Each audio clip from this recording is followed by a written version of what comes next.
I found out this is actually used to thin out acrylic paint.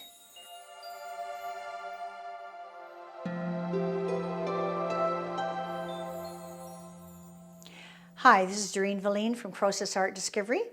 I would like to talk to you about gum arabic today. I found this little bottle of gum arabic by Winsor Newton in my cupboard. I've had it for a long time and I never used it. I didn't know what it was for and I didn't know why I bought it. So I decided to look it up and learn about it a bit more. It's actually a natural product. It's from the acacia tree, and it's a natural product. It's actually edible. And when you open up some of your acrylic paints, and if it's a small little opening and you squirt it out and there's some clear stuff coming out, that's this. So I found out this is actually used to thin out acrylic paint. So sometimes some of my paints get quite gummy and they get thick. I have the ones that are in a jar, like in a bottle, and they're heavier, they're thick. And I'll just show you one here. I have a bunch of these, and they're like a paste almost. They're by Golden, and they're so thick. I don't know if I can open it right now, but they're very, very thick, and you have to take a gob of it out and put it in. If you want to thin one of these out, sometime and say you don't want it that thick, just put a bit of this gum arabic in it and stir it up pretty good, and you'll have a nice consistency there. You can make it whatever you like a pudding consistency or a little bit thicker, a little bit thinner. It's up to you. Okay, so that's one of the things.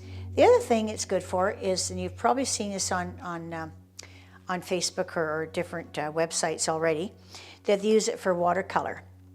I'm not going to go into all the different ways because there's many people that do it. They draw these little squares and they say, okay, you can put it on the paper, mix it with your watercolor, put it on top of the watercolor, so make it shiny. So, I'll just show you one here. So I'm going to just take this paint here. This is a horrible paint, by the way.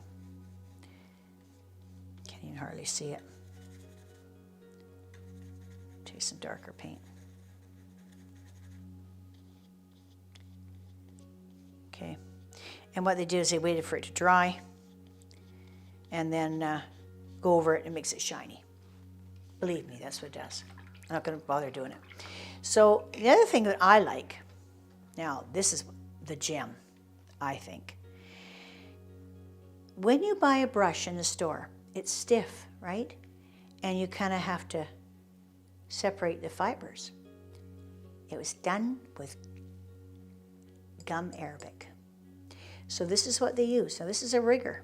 My rigger sometimes gets a bit splayed at the end, like it just kind of like a bit feathery. So last night I dipped it in my gum arabic and it's as hard and firm. So if you need to reshape a brush, if some of your brushes get a bit rough on the edges and their point is gone again, like here's one right here. Okay, this is kind of like fluffy. Just dip it in, or actually don't dip it in. Just put it in the little dish if you want to, if in case there's a bit of paint on your brush. Okay, so if your paint has any brush at all, thank you very much. If your brush has any paint on it, then you don't want to put it in here because you'll make this all gummy and horrible. So just put a bit in the cap or whatever, but I'm going to put it in because my brush is clean. Okay, I'm going to just take this gum arabic now. Okay, and now I'm going to just go like this, squeeze it, hold it, squeezing it hard. Overnight, that'll end up really nice.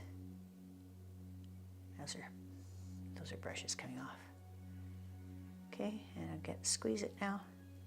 So this is the result of my rigger. It's fine, I can feel it. It's hard. Now when you go to get that off your brush, you're going to take it off when you go to paint. When you go to take it off, don't just put your fingernails in that and take it in there, because it can ruin your brush. Just take it in a little bit of warm water like this and swish it around. Just swish it around like this in some warm water. And it's fine. It comes off real nice. So my rigger now has a point again. So it's, to me, that is golden. Like, that is golden, because I mean, I've used my brushes for a long time, and I've gotten fairly inexpensive brushes. I don't spend a lot of my brushes, a lot of money on them. So they do get kind of a bit wispy after a while. So this is excellent for that. And I just get a small ball. You don't need a big bottle. It's great. So this is dry now, I think. So I'm just going to go over it with a bit of gum Arabic. Not with this brush, because I just did this brush. So it's a great way to finish off. So watercolor, not very often you get a bit of a sheen.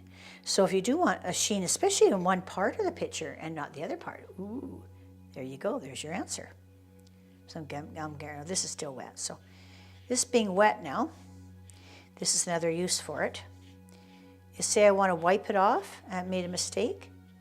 Take a bit of gum Arabic. Press it down with a paper towel. And your paint comes right off. There you go. We always say you can't make a mistake in watercolor. Well, with gum Arabic, you can make a mistake.